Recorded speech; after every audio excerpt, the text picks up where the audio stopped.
event. This is an industry leaders panel on sustainability. This is focused on different industries and their sustainability efforts and also career opportunities. Tim Smith was nice enough to agree to moderate this event. So I'll just, we have 4 great speakers today. So Tim, you can start. Thank you. Great. Hi, everyone. So happy that you could all make it, and welcome to all of our guests. Super excited to have this conversation. We've got a tremendous lineup, and it looks like we've got maybe 15 or 20 students in the audience as well. So please make sure you pipe up as you have questions, and we look forward to a robust conversation. We've got quite the diversity of speakers today, all of which coming to the field of business and energy and sustainability, all from different places and positions around the world. And so I don't want to take too much time away from what they could bring, because you guys get to hear me in different times. So no sense wasting time on that.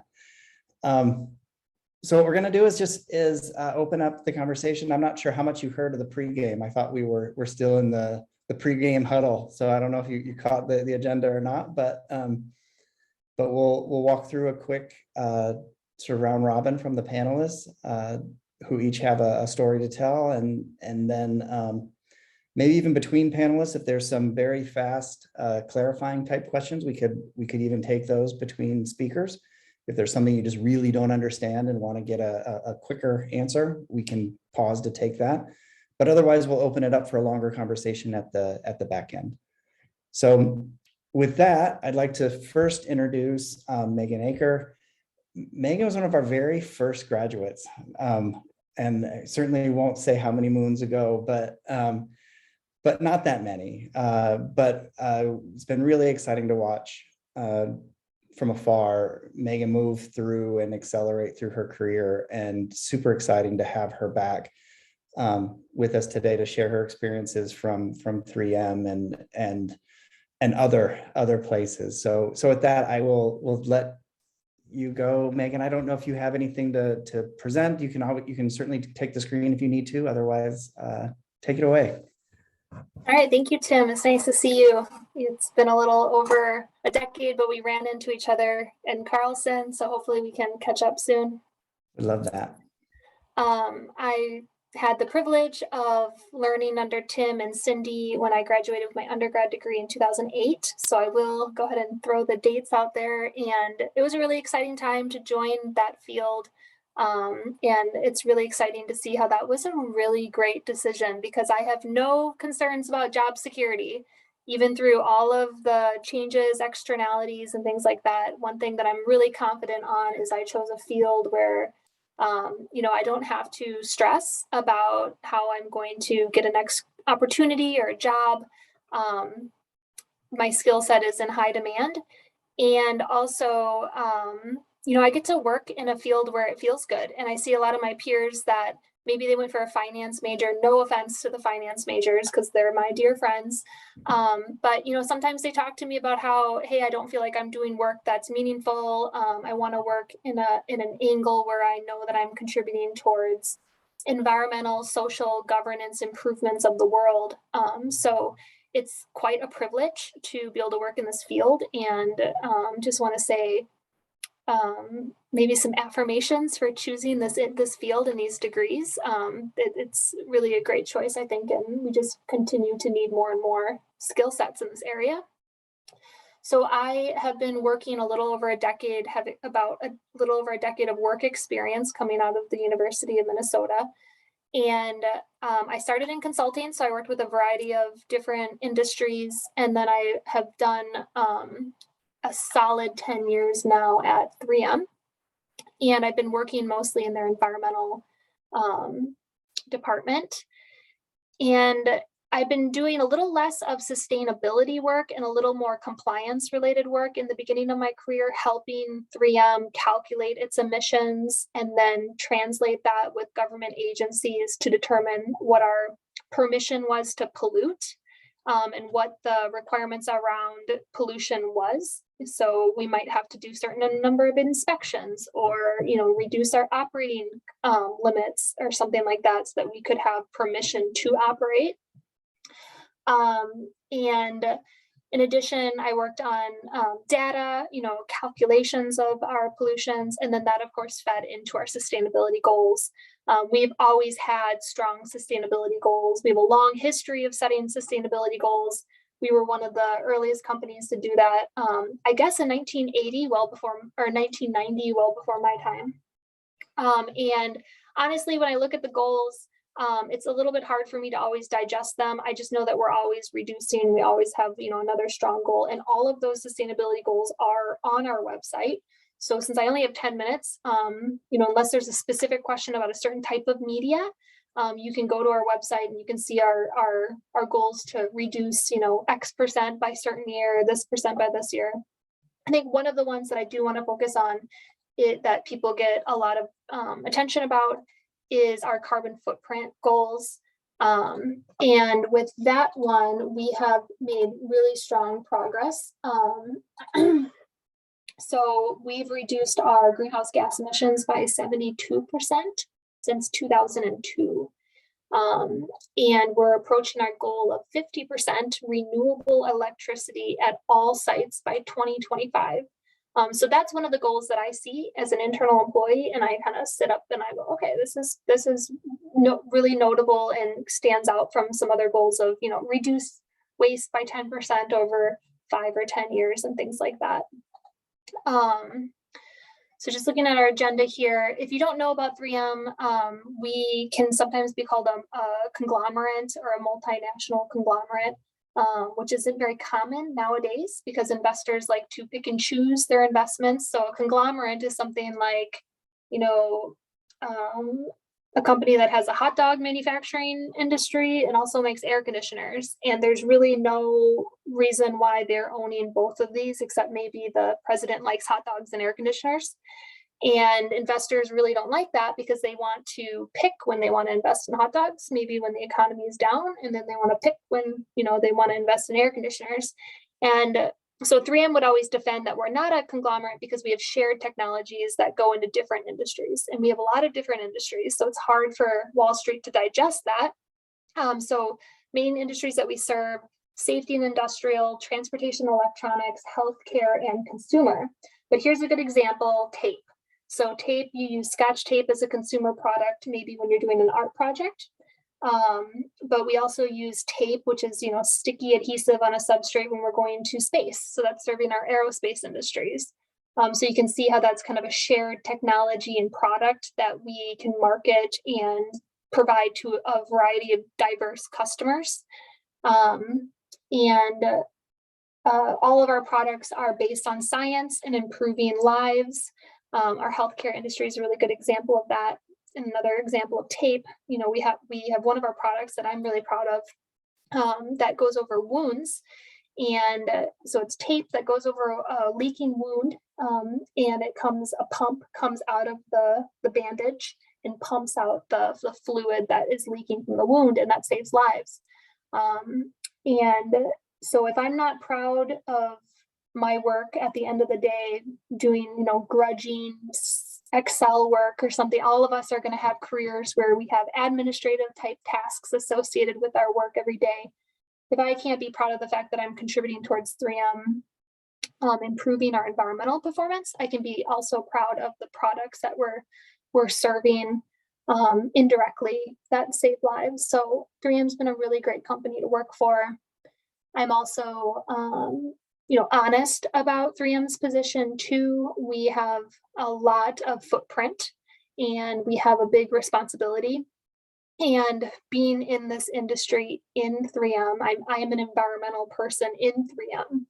And that's really cool because, I get to help drive the company from the inside. I would say when I get to a meeting, I am 3M. Have I seen situations, where I'm not happy about a decision that's being made? Yes, but I have the autonomy and the empowerment to voice my opinion. And I've seen decisions turn around because I was in a room and I just said, no, I don't, that doesn't seem like the right thing to do. This is what I think is the right thing to do. And that's really cool to work for a big company where you feel like you can actually influence decisions. And, you're working we have 95,000 employees. It's a huge company. So to be able to feel like I can contribute towards steering this big ship in the right direction for what's right for environmental performance is really powerful. But it's a big company, so you put a lot of momentum in to just push an inch, but the inch has a big impact. So that's kind of my high level take about 3M and environmental and sustainability. I think, did I do 10 minutes? Maybe even under a little bit? Okay. That's perfect. Any quick questions from the audience in terms of clarifying stuff? We don't want to get in too deep, but if there's something you just didn't quite catch or understand, let's take a second to get that clarification. If there's not, we can move on, but always want to give that opportunity. I would really like for Megan to comment on her next phase, because she's got some exciting things going on, which sort of talk to the opportunities of where you've been, Megan, and what's coming next. Yeah, so I just, my last assignment was to lead our global environmental health and safety audit program. And I got top-down support from the board of directors to the corporate research and development CEO, corporate operating committee member. They said, we want you to make the audit program extremely robust, the strongest line of defense the company has. We called it the third line of defense before, we'd have a government inspection. We want confidence from the inside out that we're doing the right thing and we're catching gaps and not relying on the government to catch gaps. So I said, that's a big ask compared to what we have invested in the past. And I turned around a budget estimate and a resource estimate that included hiring about 4 more people, 1 representative per each of our global areas. So someone in Asia and China, someone in Europe and Middle East and Africa, someone to represent Latin America, and someone to represent the US and Canada to get that work done. And this was about 2 years ago. And I expected in business, they say they want to do big things and then they give you half the budget. And they turned around and said, you have everything you want. And I said, oh my gosh, that's gonna be a lot of work. So we executed and we're so proud of it. So 3M is really, I don't know if I want to say that we're, ahead of the game, but we're certainly fast following the game and we're making the right decisions. We're investing in doing the right thing and creating enforcement internally to do the right thing. And that's been really great to see that those decisions from the top down. But that's a lot of basically we're making sure that 3M is doing what 3M says we're doing. So it's a bit of a lagging part of the industry. And at first I was disappointed. I said, I want to work upstream. I want to work on the, development of sustainability goals and things like that. But it was a really great opportunity to get that enforcement in place. And I'll say a lot of job creation in this field I've witnessed in the last 2 or 3 years. We can't hire fast enough at 3M, environmental experts and environmental, we used to only want something that I was always disappointed in. We always wanted to hire someone with a lot of experience. But one of my big things that I advocate for is hiring junior level people right out of college. These people can get trained and they bring a lot of new skills sets to them. And I've seen that transition happen over the past 2 years. Now I'm moving into a role, a new assignment that's going to take me to Belgium to be the Europe, Middle East, and Africa environmental manager for 3M. And I'll get to work more on the implementation side. And I'll also be located in Belgium where the EU Parliament is, which is really exciting for me because they just came out with a new regulation called the EU Regulation on Taxonomy, which is a bizarre term, but it's effectively making companies report their environmental performance equivalently to their financial reports. So fully government audited by just like your financial reports are audited by government industry, government agencies, our environmental report, it's kind of like a government required sustainability report. It's more robust. There's going to be a lot more checks and balances. It's going to be a lot more serious. And our investors are only going to be able to invest in our company if we meet certain criteria of that environmental report. That's cutting edge. It's so exciting. It was like a light at the end of the climate change tunnel for me, because sometimes I go into depression about the future. And when I learned about the EU Parliament putting that out about 2 years ago, it was really exciting. And again, it was a light in the tunnel for me. And I'm happy to say that the United States SEC has recently announced just last month that they are following suit, of course, about a year or two behind Europe, but at least we're doing it. And they are expecting companies to report on environmental metrics in addition to our financial metrics. This is going to be a huge change. And I'm so excited when I get to see people, business leaders at 3M start talking about it in meetings. I'm like, it's coming. It's a profound change. We're going to have external government auditors auditing us. We're used to third-party external auditors, but government ones, it's a whole new level. So yeah, in the new role, I'll get to see how that's, I'm hoping to learn how that's all working well in Europe. Europe is a leader, and hopefully then be able to bring that back to the US and accelerate us, because I think every year is precious right now. Awesome. Yeah, thank you. Thanks, Megan. Fantastic. Well, I think we should probably move along a little bit. So our next speaker is Bill Graver. Bill joins us from the Energy Conservatory, also spending significant amount of time in different organizations, mostly focused in areas of engineering and marketing, sales strategy. But I'll leave it to him to sort of take it from there. Bill, thank you again for joining us, and look forward to hearing more. Yeah, my pleasure. Thanks, Tim.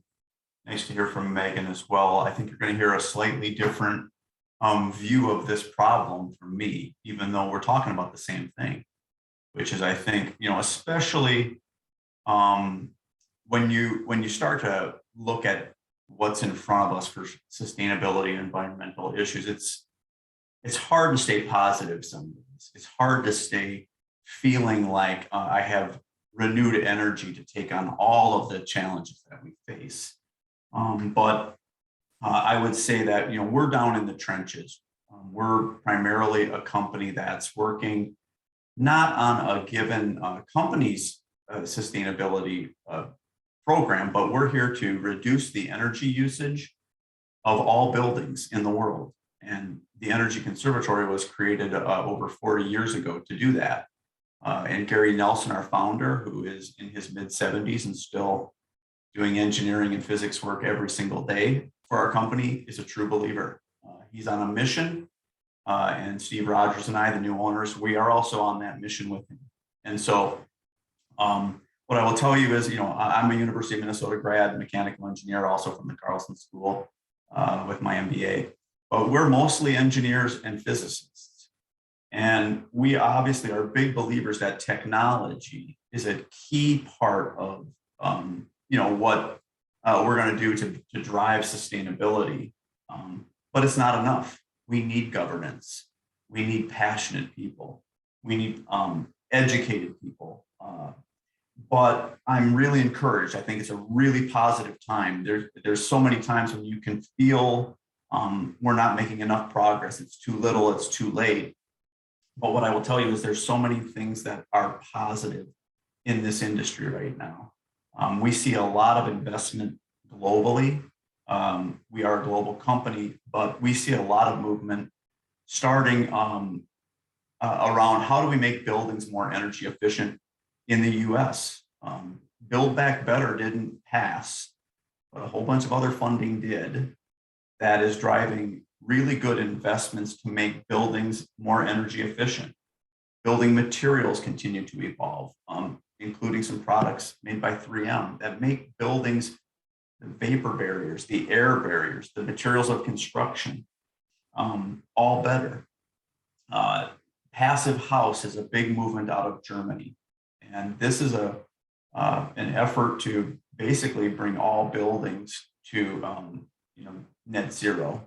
And so there's just so many advancements in the technology that it's a great time to be in the industry. We also see that there's carrots and there's sticks from a governance perspective that make a difference in terms of how the technology gets adopted.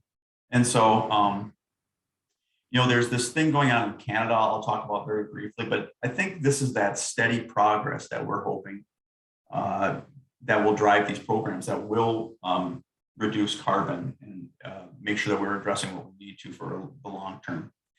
The STEP code in Canada, British Columbia has done a lot on this, but this, we hear these lofty goals in the world. We're going to be net zero by 2050. They moved it to 2050 because 2040 seemed like they weren't going to get there. And you see these things that might, make you feel like we're never going to make progress. But the STEP code in Canada that's being driven right now, if you're not familiar with it, look into it. And British Columbia is a leader in this. Legitimate, real progress, step by step, that will get us there, in an evolutionary way. Not all at once, but the progress is there. So what do we need? What are we looking for? And what's our role? We are a tiny company, but we are growing, and we make the products that go into any building and says, here's how airtight this building is. Here's how well the duct system and the mechanical HVAC system is operating. Here's how much leakage you have to outside. Here's how much leakage you have within the building. And here's where you should go to fix those. Because at the end of the day, passionate people who take the right actions because they understand what's wrong with a building can make a huge difference. So that's our focus: technology, improving energy efficiency, sort of one building at a time. The last thing I want to say is the other things that really drive the industry forward, in addition to technology, is really good programs and governance. So there are some things going on in addition to Canada in the US that should make people feel encouraged. Washington State now has a whole building testing program that's required as code. It's not just for residential buildings, it's for commercial buildings. New York City has a great program that's being touted. It's more of a carrot and a guideline. There's less stick of code, like you must meet it, but it's not saying new construction should be better. It's saying every building that exists, 50,000 of them, should be brought up to today's code. It should be done, or we're never going to get there on the greenhouse gas issues that we face. So we see people, Toronto, Washington, DC, California, New Jersey. There's a lot of places that are now starting to move to say we're taking it serious and recognizing that it's about not just having goals, but going and doing the hard work to fix it. And once you start fixing, it's not as hard as you think. I'll say the last thing is, again, Gary Nelson, our founder. It's not complicated. If you want to make buildings tighter, you want to reduce greenhouse gas and make things more energy efficient, put caulk in cracks. Cracks are everywhere. Go do the work and we can make a difference. Well, Bill, that's awesome. I heard a lot of the same. I didn't hear that much different. I heard some problems. I heard some policies. I heard some behaviors. I heard some technology. I love it. I have a real quick question for you. And maybe they'll give some of our attendees on the line too to think a bit. But I have a question. There's so much right now about renewables and so much about renewable substitution, especially in the sort of built environment CapEx space. Efficiency was kind of a big deal, and now it seems like it's like, oh, we don't really, it seems like it's taking a back seat because if we get wind power or solar, substituted, then it's kind of like, oh, we don't have to do anything. Where do you see the sort of interaction between efficiency, conservation, and substitution in your space? Yeah, one of the, if I'm understanding your question right, I'm going to answer it this way. I'm glad that all that renewable is happening, by the way. Obviously, that's a big part of the solution here, right? But so much of energy efficiency in equipment that is manufactured, furnaces, heat exchangers, air conditioning, all of that, you can make them more efficient by design. But one of the biggest issues we face is, what is their efficiency as installed? What is the challenges we face with who is putting them in? How do we maintain them and make sure that they're commissioned properly and then maintained? A building can be designed to be very tight, but they're manufactured by millions of different people, and so that's the challenge we face in this industry. Is cars have variation. Cars are hard to make, but they're all made in factories. Are all cars the same? No, some are bad, some are good. They're made in factories. Homes are built by people who might not have very much training. Buildings are built, by a lot of different people on a construction site with weather and all sorts of very adverse conditions. So it's a very challenging thing to make them as installed meet what the design intent is. So yeah, I think you're hearing less about we need to be replacing old equipment with more energy efficient equipment, because a lot of that work's been done and it should have been done and it should continue to be done. Maybe now we move from furnaces to heat pumps. That's a tremendous opportunity for more equipment driving efficiency. But we see, once again, one of the biggest opportunities in front of us is to go out into the real world and put caulk in cracks and commission things and get it right. And it can make a huge difference. Fantastic. Any other quick clarifying questions as we keep moving on? Awful quiet gallery going on. I know you're saving up all your questions for later.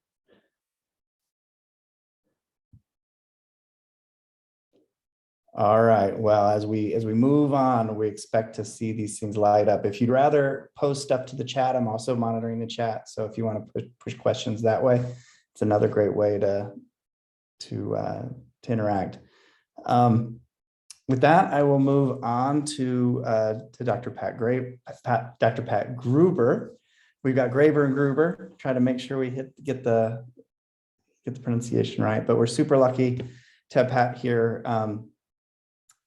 CEO of GEVO. I was introduced to GEVO maybe 7 or 8 years ago, and we had a project with Washington State University, and they were pretty much early on in their trajectory, but have really emerged as one of the real leaders in the renewable fuel space, and it's just an exciting opportunity to have Pat here to talk with us and share his experiences. So Pat, thanks again. And take it away, please. Yeah, it's my pleasure. I love talking to students who care about sustainability and such, because the stuff really does matter. So here's what happened to me is that I remember the first Earth Day in 1970, and that left an impression on me, no joke.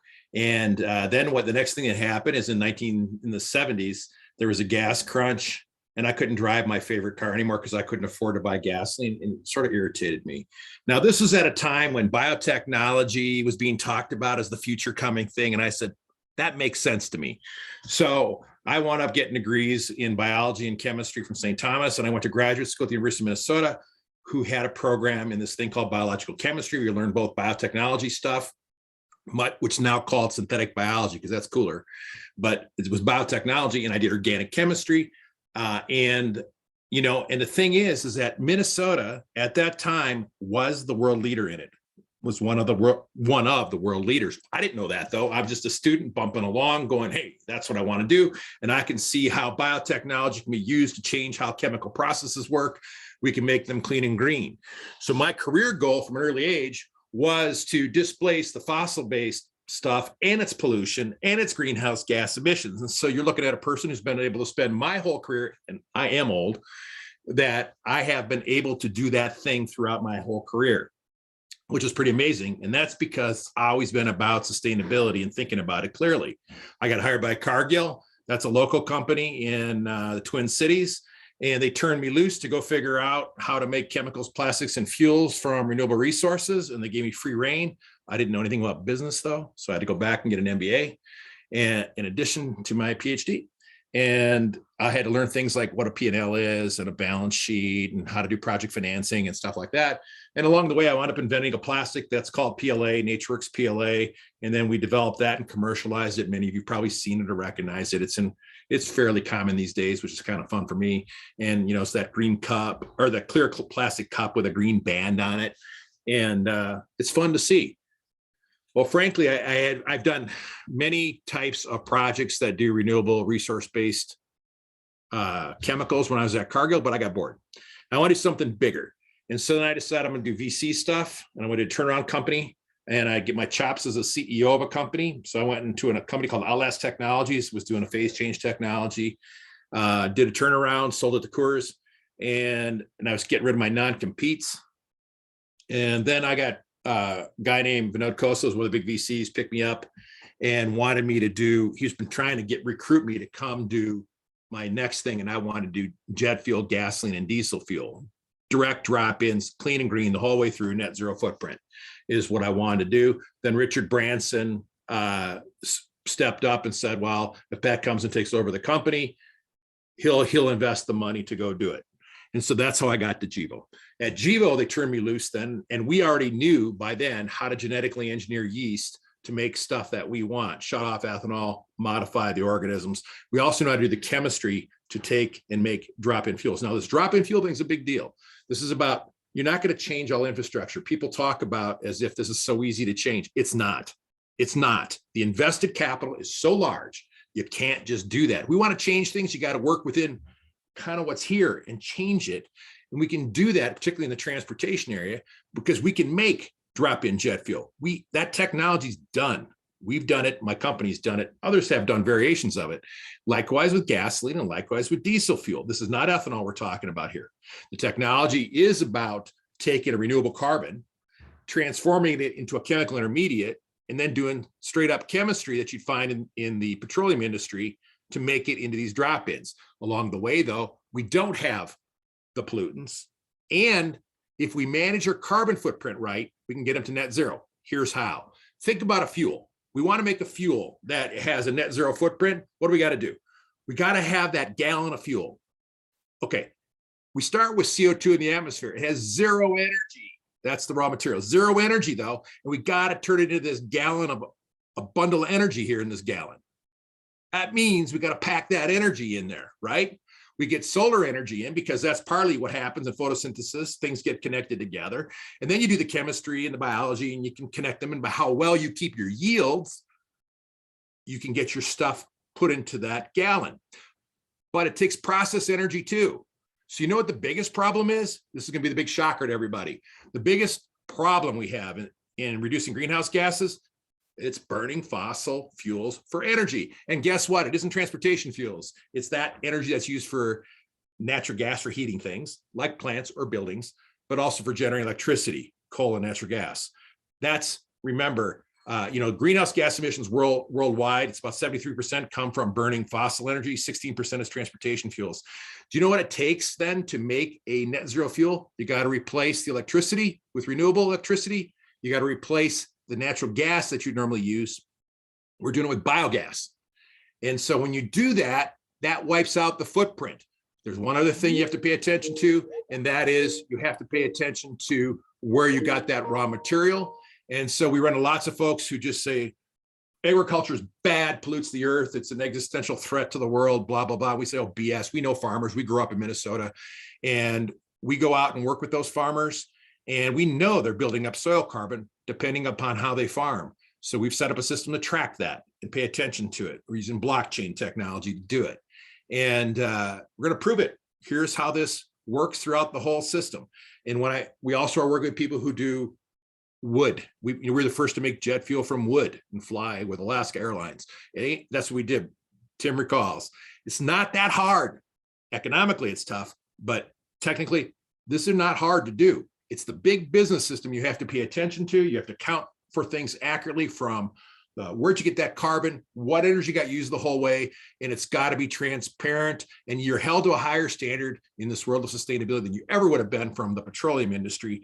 But the good news is that the world is changing. What's changed is now people have woken up and said, the shareholders now, not government, shareholders now is, I think, the real change.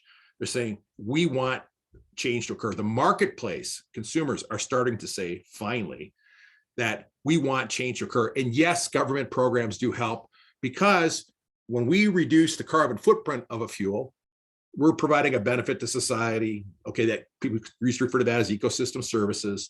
That's what's happening here, and we can get paid for it now. And so by making it a jet fuel, we can compete head to head with an oil-based product on a price basis. That's now possible to do. We just got to go deploy billions of dollars of capital to go do it, building multiple plants. So the world really has changed about what's possible. And you know what else is cool? The way we do this, for those of you who have studied the petroleum industry at all, you've heard of crackers, and the things that come out of crackers are olefins. Guess what we're actually doing at GEVO? We're making net carbon negative olefins. Think about this. If a fuel burns on its whole life, its whole life cycle from capturing CO2, measured the whole way, burns at a jet engine, you think about that and it's net zero. You know what that means? When it's sitting in a tank, it's like minus 100 carbon score. It's sequestered carbon right there in a tank. Guess what? When you're doing a cracker, think of that. You got olefins, those are the building blocks, ethylene, propylene, butylene, things like that. The building blocks from which everything else is made, all the other plastics. They're carbon negative, and they can go into durable goods. It's a completely different paradigm about what's possible. This is what it looks like for the future. Now, what's going to have to happen then is the stuff has got to be deployed. We got to build it up.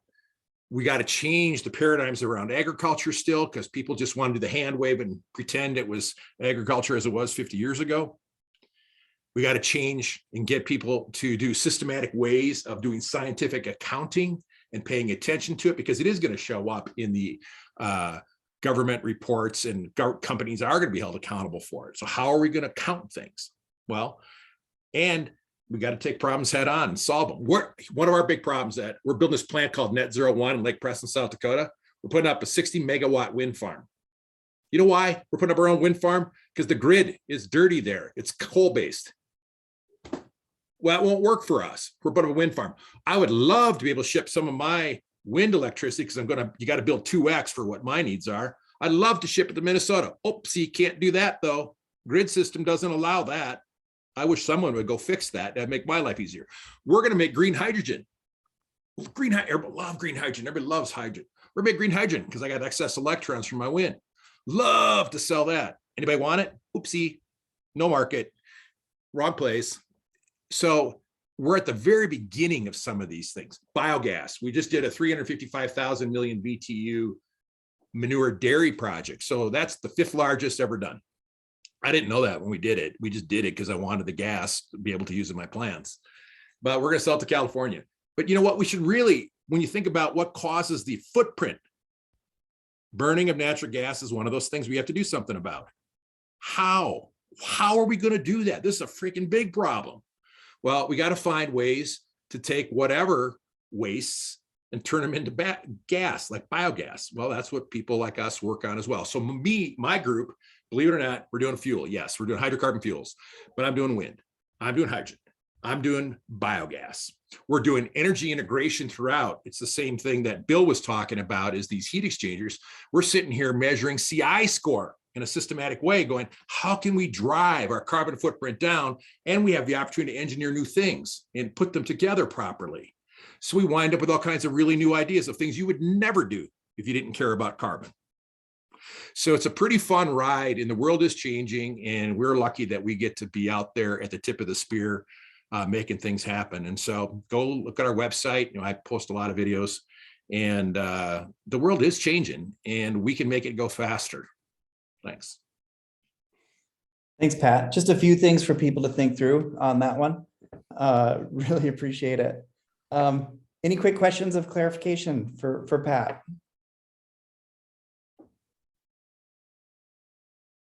I've got one just from the standpoint of so many different technologies, so many different inputs and outputs across those technologies. My brain goes straight to, I think, the leaders in this sort of eco-industrial park world in Korea and China are spending tons of money. If you're going to build new cities of effectively what the new refineries look like, you have to co-locate some of those operations whereby they can feed each other. The US, we've been really bad at that. Is that anything that you're seeing as you're trying to invest this kind of capital? Are you seeing movement in any of that? Well, there is. So the way to think of it is this: we actually like corn as a feedstock in the Midwest because we take the corn, grind it up, separate the protein and the oil, 100% of the nutritional value we ship off to the food chain, and it's actually a premium product. You take the carbohydrates, which are in a little bit of oversupply in this country, and that's what we're using as the immediate raw material to do our process, right?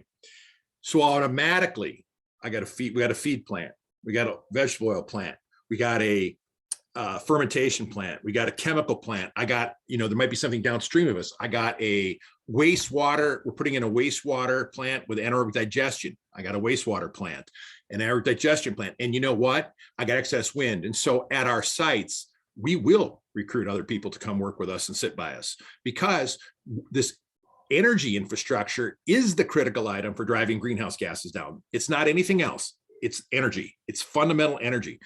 Well, a place like ours, where we've got biogas and wind, and I only need so much, and we're going to optimize things and keep going more. Oh, and the hydrogen too.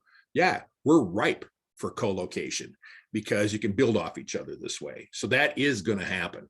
We already started it at Laverne, Minnesota. We had a company called Sweetwater that we've done a deal with, and they're going to take wood and process the sugars. And I'm like, hey, I'll buy your sugars. You guarantee the sustainability footprint, and we'll certify it where it came from. And you guarantee me at a price, quality level, I'll buy them. And so they're planning on building a plant in Laverne, Minnesota to feed us wood sugars from Minnesota.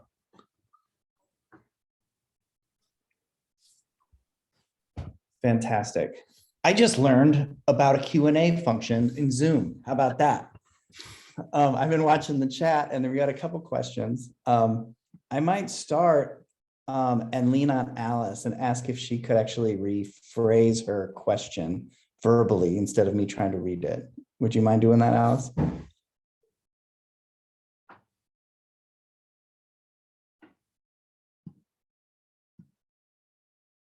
You're on mute, Alice. Thanks. Okay, can you hear me now? Perfect. Okay, yeah, I was just kind of going off what Pat was saying about how burning fossil fuels are just like the main cause that I think we need. I mean, everyone pretty much says we need to do immediately to solve a lot of our warming issues.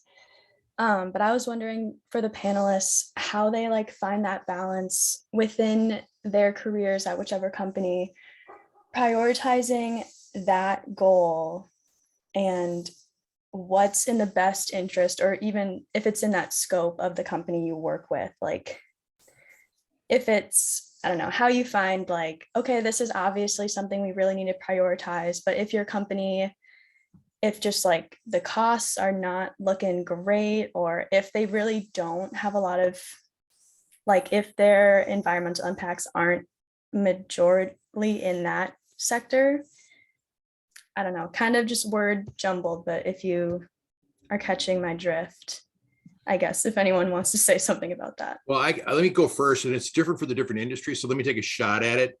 But wind energy is relatively inexpensive now. It's competes, especially when now that natural gas has gone up in price. And biogas, depending upon how we're going to be making from wastewater for our plant. So it's free. I'd have had to ship that off to somebody else's utility. Okay, granted, we got to spend that extra $100 million with our partners to go do this. But in the old days, we would have done that. Nowadays, we go, that methane that we can generate now has value. So we think differently about it. And this is the change that's occurring.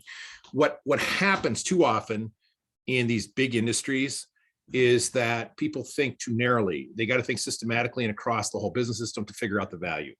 And once you do that, like we're talking about, from all the way where you get the CO2 all the way to burning the product, you come up with a very different answer about where the levers are and how you drive your carbon footprint down and how you create value. And so you really do wind up with a different space, but you got a new attribute you're thinking about, a new product attribute, and that is called CI score, carbon index. And that's the vast majority of it is about energy. And along the way, because you're going to be transparent about sustainability, it means everything else gets measured too, like all your wastes, all your little trace things, all the stuff. You can't do a repeat of what the chemical industry got away with as they grew up. Can't do that now, but we don't have to, because we got both biotechnology and chemistry. I'll pass it along. Fantastic. I think what I'd like to do, if it's okay, is go ahead and move on to Ben so we can get the last piece of the puzzle put into our, interjected into the panel. There is one other question in here around defossilizing the electric grid. And I think we want to make sure we come back to that at some point, but I want to make sure to get Ben's perspective on the table. Ben's a material scientist. He's been super active across the department for many years, at least as long as I've been here. And so super excited to have Ben here from Marvin Windows. Ben, take it away, please. Thank you again for being here. I think you might be muted still, Ben. You think I'd learned this by now? You know, we've been doing this for how many years, and I still can't get that unmuting done. So thanks, Tim. So yeah, with Marvin, I'll just kind of go over more of the building product perspective, more than just a Marvin only perspective, but I'll give you a little background on Marvin because it does feed into how we do things, how we do business. So one of the things that we like to, or one of the things that's important to us is our history. And so Marvin was founded in 1912, and we've got about 7,000 employees now, 14 manufacturing locations.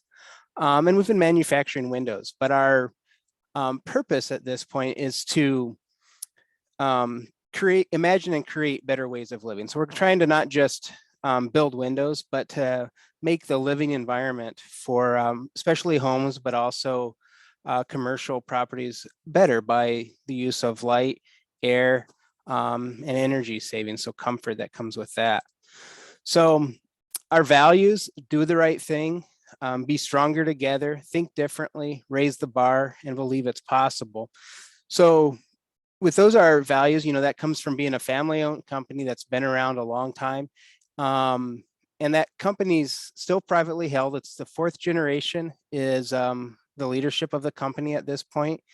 And they intend to, you know, be passing that down from a family perspective, but also creating, you know, better living for the employees at each of those locations where they're manufacturing and doing business. They have another about 12 locations where they do business in addition to those manufacturing locations.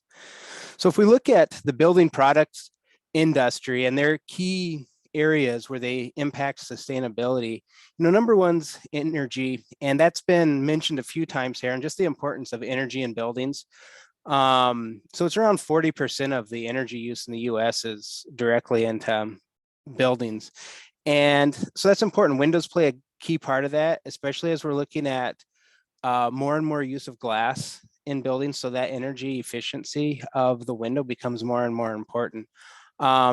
The light, the well-being that you get from having the light through the windows is important. So you want more of that glass, but you better be able to make those energy efficient. So, and that becomes a challenge because it's a lot easier to insulate a wall than it is to insulate a transparent sheet of glass because it becomes complicated. The materials we use within building products are important. There's been more questions asked about that going forward. You know, it used to be kind of use whatever and people weren't asking too many questions.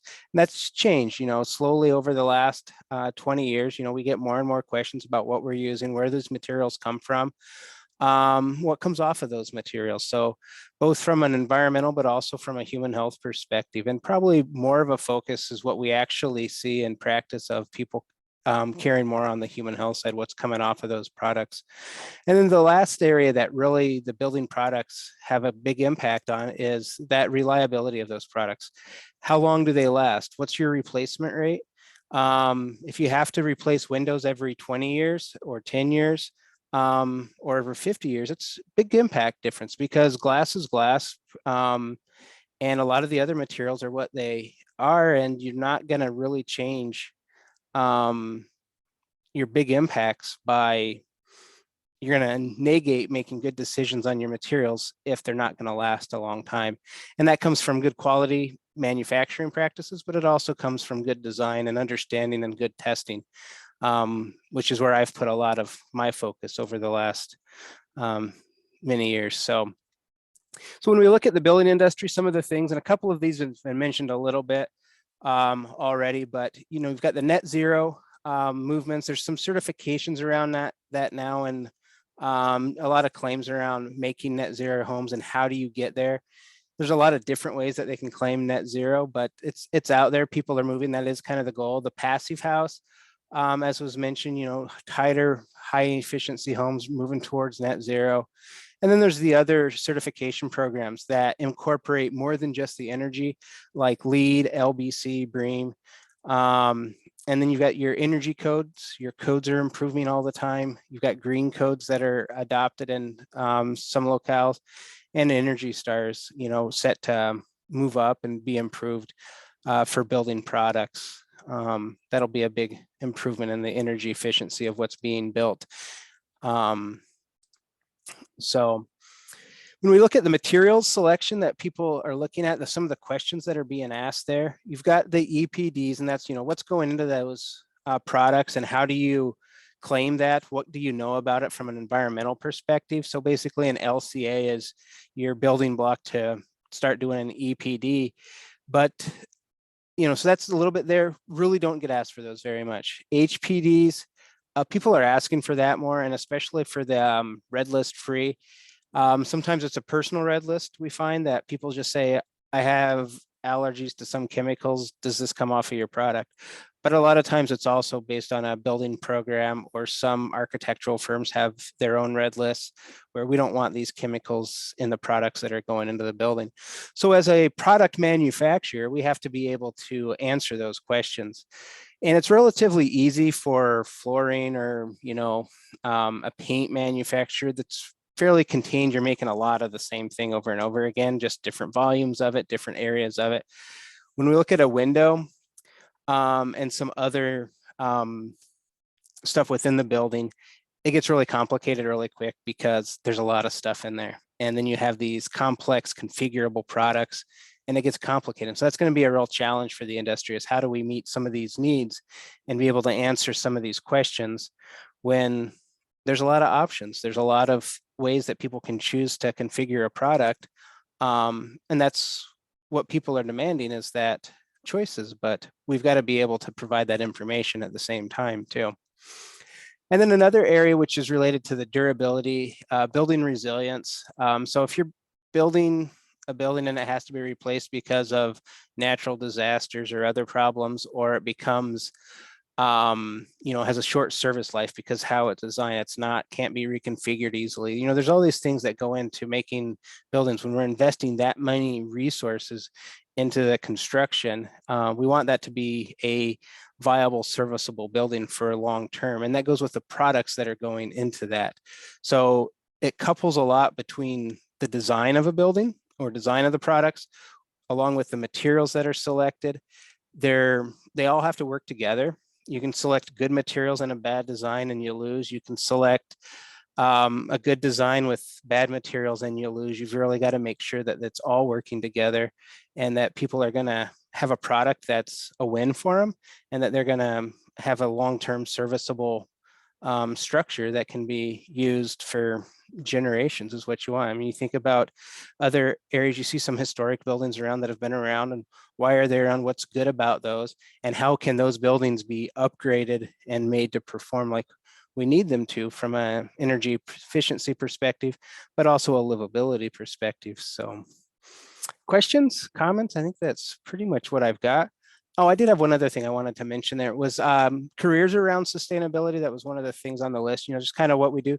So at Marvin, you'd think, well, we're manufacturing, building products. What are the areas that people with a sustainability interest can focus on within that? But we've got people in The EHS, of course, that are working on that at both the plant and the enterprise level, but research and design, there's a lot of focus because I'm trying to make the products more energy efficient, trying to understand what the demands and how people want this information communicated.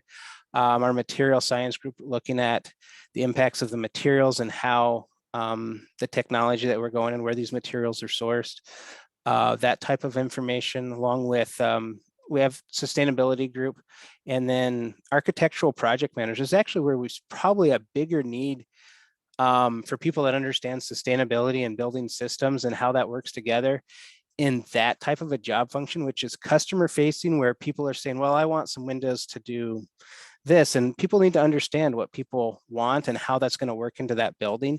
So I think there's some real opportunity for people that, with a background in, sustainable materials to go into, that customer facing and the education piece that goes with when you're working with customers and educating them on what really matters when they're trying to build a sustainable, long-lasting home. What are some of those questions they need to be asking, not just when they're choosing windows, but when they're choosing all their materials and being able to support that. So I think there's some real need there, because a lot of the challenge now is we can make more energy efficient products, but and even at very minor upcharges, we have some of our more efficient stuff that's just a fairly minor 5% type of increase in price, and people still by majority don't take the upcharge and they have something that's way less efficient, and it just doesn't make sense. So having some more people educating on that is always good. So questions, comments?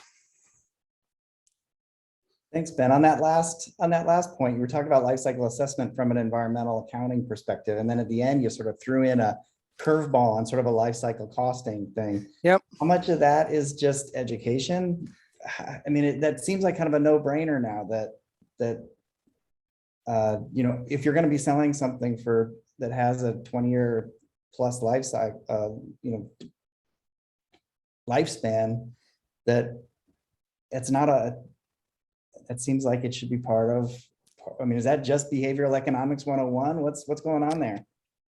I don't know. I've been trying to understand that for several years now. And a little anecdote on it. So about a month ago, I had my family, my wife and my kids went to the local home show, and just on our own, just to look at stuff. And my kids go, hey, go to the Marvin booth, pretend you don't know anything, and go ask them questions. Like, all right. So I do that, and I get in there and I asked about Tri-Pane, and it was some of our local dealers. So they're selling a lot of different product. And so I asked them about Tri-Pane and more energy efficient stuff. And these local dealers, two of them were standing there, and they both tried to tell me that, no, I don't want that. And I tried to go, no. And they wouldn't give. They're like, no, you don't want that. Wow. So I went back to our sales force and our trainers and stuff. And I'm like, what are you telling these people? What are these people getting trained on? And the feedback was, well, this is what we're actually training, but like our internal sales guys some of them hadn't gotten the message. So we have some internal training that needs to be done. So that's why I say there's some real opportunity around that. That architectural education, that sales education, because the message just really isn't getting out there that the products are going to last longer if they're more energy efficient. You're going to have less condensation. There's some really simple things there that work together. It's going to be more comfortable. So if you go to a Tri-Pane product, it's more comfortable. It's more energy efficient. The energy savings really aren't going to pay back, but the comfort does, the durability does, because you don't have the condensation on the glass. You lose like in the Twin Cities, you lose 20 to 30 days of condensation on your glass by having Tri-Pane versus dual glaze. That's actually a big deal when it comes to comfort and durability of the product in the end. But that message we haven't done a good job of communicating. And it's not just Marvin, it's the industry hasn't done a good job on it. So it was kind of an educational thing to me to say, we really have an education gap here that we need to fill. No, I don't think it's Marvin at all. I mean, I think it's everybody. My own little personal story. I mean, I went through my PhD, and I mean, always had sort of a natural resource bent to it, but I mostly was a straight up marketing guy, and was primarily looking at marketing communications. What was the response functions associated with with different types of media. And I really kind of got into the sustainability stuff in earnest around life cycle assessment communications before even getting into the last 20 years. All I've done is measurement. But at first it was mostly about how much is too much information and how complex can that information get? And it turns out that it doesn't have to be a whole lot more information, and it doesn't have to be a whole lot more complex information before it just doesn't stick. It really is a sweet spot. And so, I mean, I completely hear that. I think we have about 25 minutes or so that we can have just a very open conversation. I'm happy to sort of drive that to the extent necessary, but I really want to make sure that students, other attendees that are in the room, don't be shy. I mean, it's not very often that we get 4 real experts, people who are out there every day solving problems. Hey, Tim, I don't know, somebody's messing with you, but they actually put a question in the chat now. And you may want to look there for the next. You guys are killing me. No, fantastic. Anything's open. I got screens all over the place. I even had my email going, so I was sending questions to Omar, like, what do I do? But no, this is great. We'll start then with a quick question. Megan, Tardoni, would you like to go ahead and ask your question, or you want me to read it?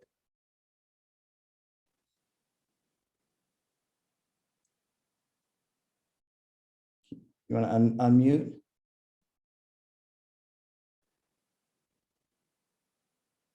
I'll go ahead and read it real quick. Oh, here we go. Perfect. Oh, Megan, you're on. Hi, sorry, can you hear me? Yeah. Okay, great. Yeah, I just had a question for Dr. Gruber real quick. I was just curious, I guess I can just read what I wrote, but I was just curious about some of the challenges that GEVO faces when trying to market your sustainable fuels to companies like the airline industry or various companies. Are like certain industries already working to switch over for environmental reasons, or does it take some convincing on your part? That's a really interesting question, and it's an important one. I got to tell you that, and I'm going to caveat this first, that I got to tell you, I'm one of the most cynical people in the whole space, having 30 plus years of scars on this topic. And people will tell you that they want a sustainable product all the time. They do not want to pay more for it. They want it for free. This creates a bit of a problem. Is that how you're going to get compensated for your new thing? And your new thing is competing with some old thing besides. So how do you skin that cat? And this is a universal problem. And I can also say there's one other issue that goes with it, which is that anyone who's got an MBA or been in marketing knows this, is that when you introduce something, it goes into a niche first. Well, a niche costs more to produce. And you can't always get to the giant manufacturing scales you need by going through a niche, but stuff always starts in a niche when it's got newness to it. So it's a bigger problem than you'd ever imagine. We learned this when we did PLA plastics, is that people say, yeah, bring it on. It melts just like other thermoplastics. And you can make it into a sheet and turn it into a cup. Oh, wait a minute, but it operates at a different temperature than the incumbent product. Well, not all people who make cups have the temperature adjustment, so that they can use your product instead of the old one. What that means? Your channel to market gets more narrow, and it's that much difficult. Now you have a limited size for that channel. Fuels, electricity, gas, all have the same variation of problem. In that, bringing it to market, you got to think through the channels to market. It's a big deal. So the way you skin that is by lining up customers. The way you line up customers, and you got to get them to be channel captain, like this, that's how it's referred to, channel captains. This is why you see us doing big deals with Delta Airlines and One World and others. And it is all about creating a pull through, but it's still a balancing act, because you got to strike a deal with those guys way downstream, and there might be somebody in between who has to handle the product. That's the truth pretty much of all fuels because of the infrastructure. So it's only been in the last, say, 3 years where there's been enough carbon value in the marketplace where people believe it and it's here and it's real, that we can now put a real price on that carbon and turn it into a margin and create a solid contract where people can live up to it, both on our side, and then they're happy down at the customer side, and they can get their jet fuel near parity. Now, the thing is, they're taking green risk with us. This is a major change of perspective. Would have happened 5 years ago. No way. The customer sharing in the green value, actually taking the risk on the carbon value itself and the value of it. That's an astounding change. That wouldn't have happened a few years ago. And that just goes to the basic problem. Remember I mentioned materials, we could make pretty much any plastic. The markets there are tiny niches. You know why? There's no way to value that product. It doesn't burn. So there's no way to value it. People can value things that burn. That's where the marketplace is. It tells you how basic and rudimentary it is. Pat, I got a real quick question for you as a follow-up. As we're talking about parity on pricing of something like this, what is parity? I mean, especially in a high capital intensive industry like energy, if you even, as long as you're able to price above your marginal cost of operations, as long as you hit your variable costs, you lose less money by staying open than by closing. So if you're competing against any kind of fossil-based energy, sure, they'd like to be making money, but they're going to stay running and keeping supply on in the system until you get to a really, really small price. How do you see that playing out? I mean, right now we're seeing inflation and higher prices, and maybe that helps actually with your ability to penetrate. But it seems like we're going to need subsidies for a lot longer than we're thinking about them, or subsidies a lot bigger than we think about them, in order to be able to really drive out fossil fuels, to outcompete them. To get a fossil facility to close is going to take a really long time of really, really low prices. Do you see that or not? Yeah. So let me just say how the pricing works is that our cash cost of production, cash costs are the actual fixed and variable true cash cost to produce a product. These are the marginal costs that the oil industry gets to work with by buying barrel oil, processing it, and then they're working at that incremental margin. If I had a fully paid off plant, I don't. And if I had a fully depreciated plant, I don't. Then I could compete head to head with that already. The economics are that good already. So if I had a depreciated plant and if I had paid off capital, I could compete like that too and win the same way they can in the long run. So that just says that there's potential there. The problem is, who's going to pay for this new capital? How? And this is where being able to price carbon is so important. So there's this thing that's tricky about carbon is that there's it's an indisputable fact. When we burn a fossil-based fuel, it makes a fossil-based carbon. The atmosphere wouldn't be there, but for us and our busy activity of burning stuff for energy. We run into people who don't even believe that still. They don't know that, okay? And then you run into people, okay, now what is it worth? And what's the consequence? You got to know both those answers. Hand waving doesn't work, but what's happened is we have so many alarmists and so much hand waving, we can't even predict the weather next week, let alone 10 years or 100 years from now. And so come on, people. The truth is we're going to places in CO2 we've never been before. That's a fact. We can't stop it. It's a 100-year cycle to come into equilibrium. We're going places we haven't been. Do you think that outcome is going to be good, really? And so what do we do to slow that down? And it may not be directly for my kids, but it's going to happen. And we don't know what the consequence is. There's a big potential consequence that's, very few people would say it's going to be positive. Vast majority say they can think of a gazillion bad scenarios, very few good ones, right? What's it worth? And this is the real problem of pricing carbon.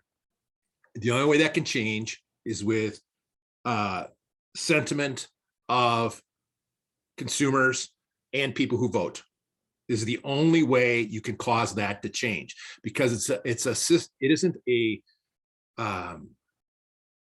system service kind of a thing. It's all of us. It affects all of us. It's not one thing. And, the companies who've gotten rich off making money off fossil carbons, a lot of the successful programs like LCFS in California is that they make obligated parties for those people who make petroleum products and burn fossil energy. They have to do something to offset what their emissions are. Hence, there's a carbon value, and they have to come up with that carbon value. RIN system in the US works the same way. That's a good way. It works. It works. We need more of it. That's all. And because the thing is, the solutions are here.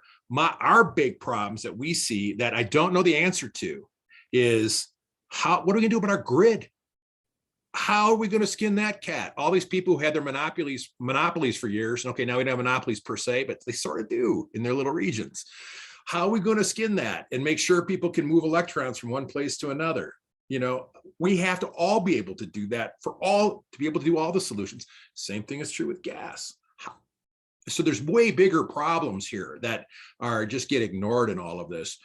Bottom line, carbon is now being valued. We're on the right track.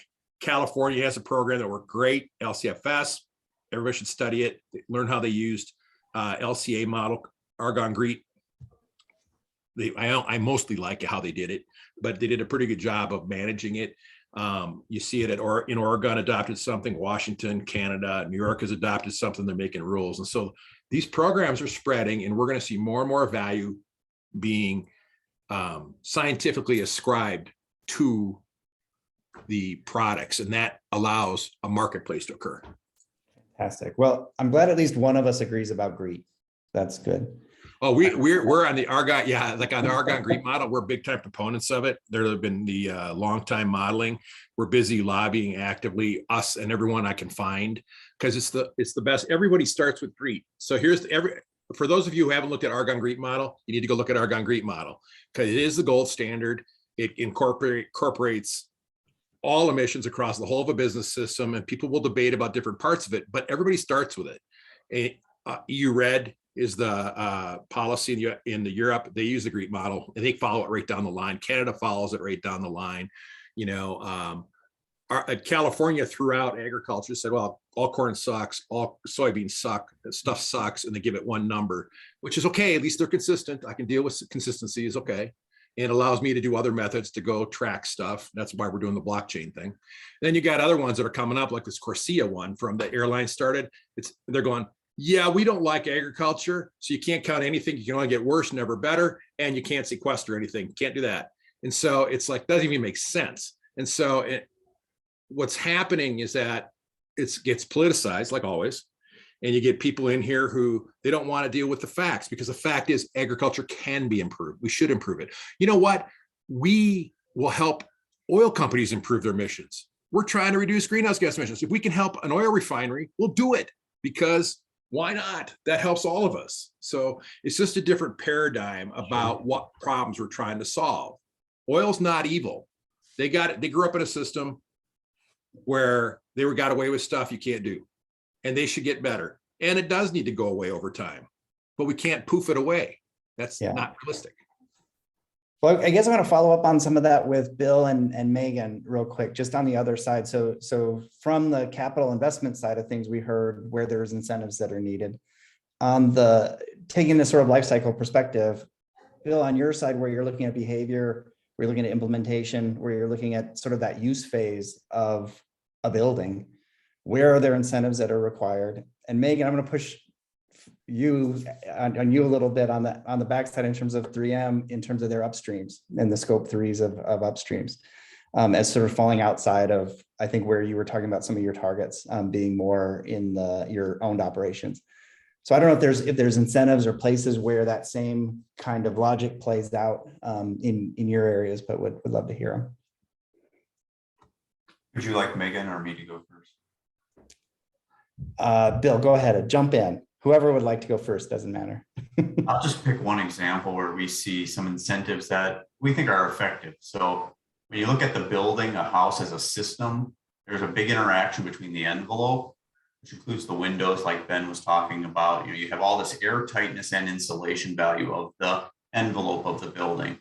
And then you have a mechanical system, which is conditioning air, pulling in outdoor air, hopefully through a vent that we've designed, not through cracks in the air barrier. and we condition that. So now there's this standard ResNet, ANSI, ACA 310 that says we're going to give builders tax credits, 45L tax credits.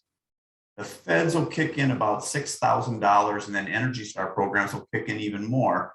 That builder gets that for every building where the HVAC sub that they hire is commissioned and proven to meet grade 1, meaning not just as designed, but as installed, this thing's operating really well with the whole system. So we're getting durable, energy efficient, sustainable buildings that are also comfortable, that are supporting what people want.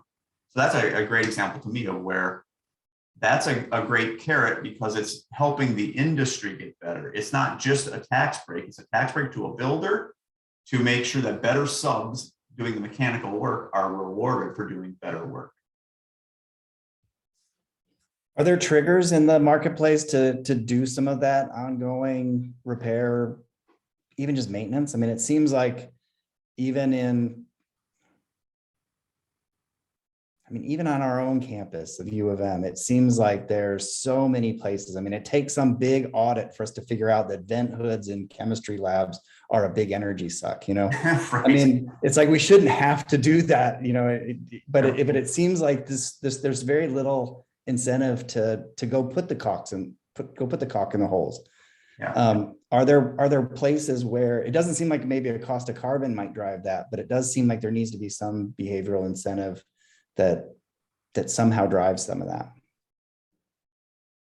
Yeah, I mean, I think that there are both code and other incentives out there to drive it, but it's not, that alone isn't going to do it. I think what Pat is suggesting is, you know, what's happening in the energy sector, it can't be economics alone, you know, because fixed investments already made. You just can't overcome.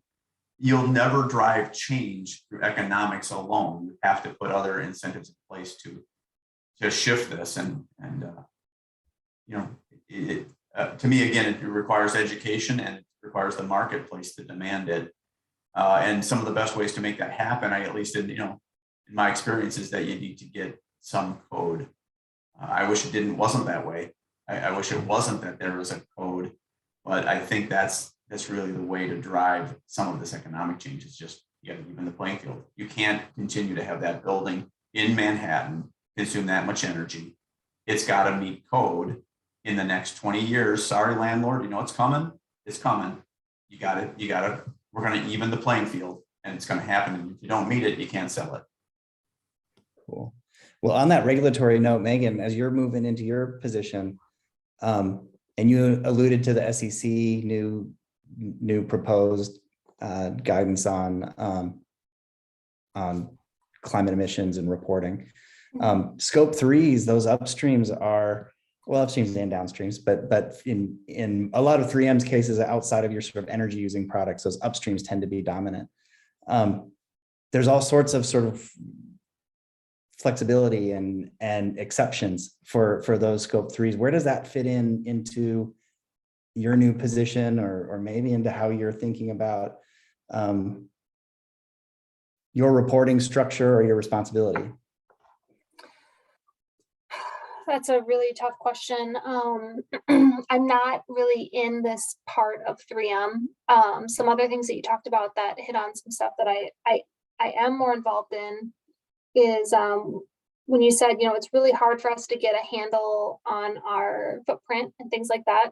I could easily point to our energy efficiency goal to reduce or to improve energy efficiency by 30% by 2025 and things like that. And that changes behaviors, because what happens is the sites have to measure their incoming energy and their, and achieve like on paper results. And so sometimes it's the first time that we're recording metering of things like water and things like that. So I have been there to just see some really basic work happen, where it's kind of scary, because it's like, wow, you haven't like even started to measure yet. How is that possible? And then the idea that, well, the reality is we'll get pushback on even doing very basic things like you're talking about. we just implemented a new requirement to do visual inspections of our sewer lines. We have a lot of old infrastructure in the United States. Our plants here and in Europe, also where I'm going, a big thing that we struggle with is we have older infrastructure for our manufacturing sites. And like you said earlier, they're not all designed like they are in China. So I've been to our sites in China and I was like, I think I learned this in Tim's class. Like I walked through and we have a chemical manufacturing site next to a bunch of different industries, all sharing a wastewater treatment plant. Really cool stuff, but the sky is completely black in Shanghai, so they have other problems too around the world. But we just launched like really basic things in the last like 5 years, in my personal opinion. So not speaking with my 3M hat on, but things that I was really rooting for with my colleagues. Inside out behaviors, like us being just strong and vocal and saying this is the right thing to do. And people saying, whoa, that's going to be really expensive to visually inspect our sewers. Did we do an impact assessment on the budgets for that? And we go, yeah, it's going to be really expensive. Yeah, it is going to be really, and we're going to find stuff because you have old infrastructure and pipes, so we have to know where that's happening, before it becomes a big problem.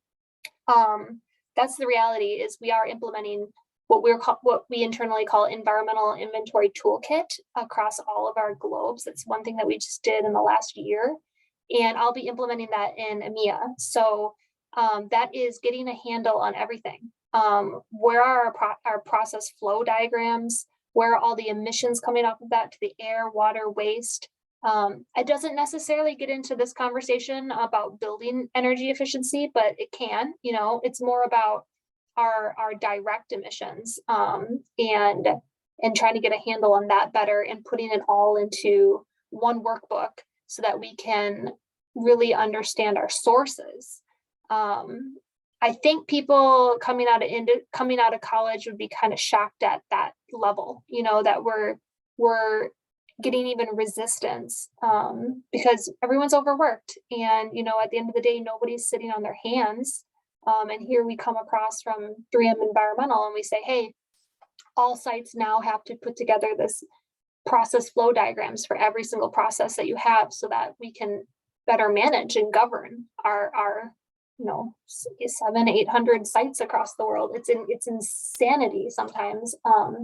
But I'll say in the last 2 or 3 years, we got a new VP, and it was an external hire from First Solar.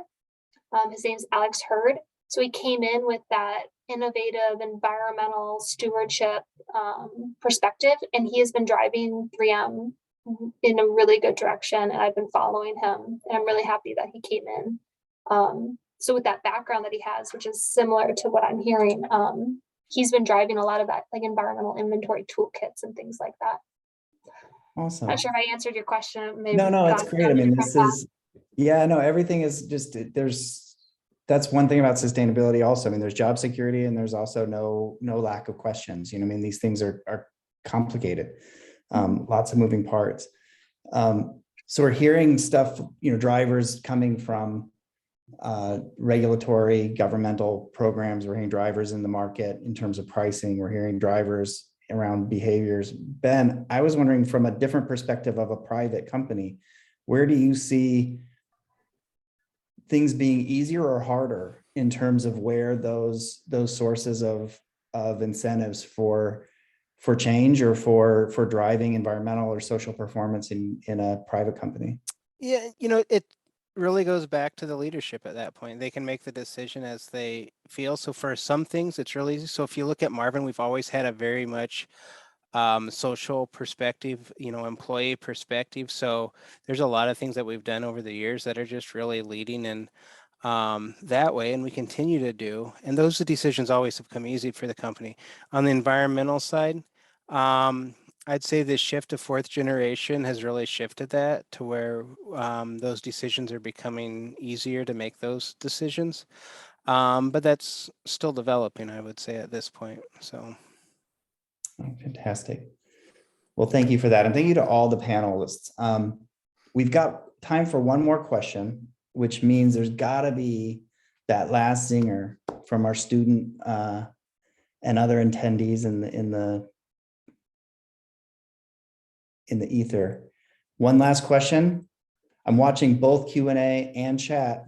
I got my eyes out.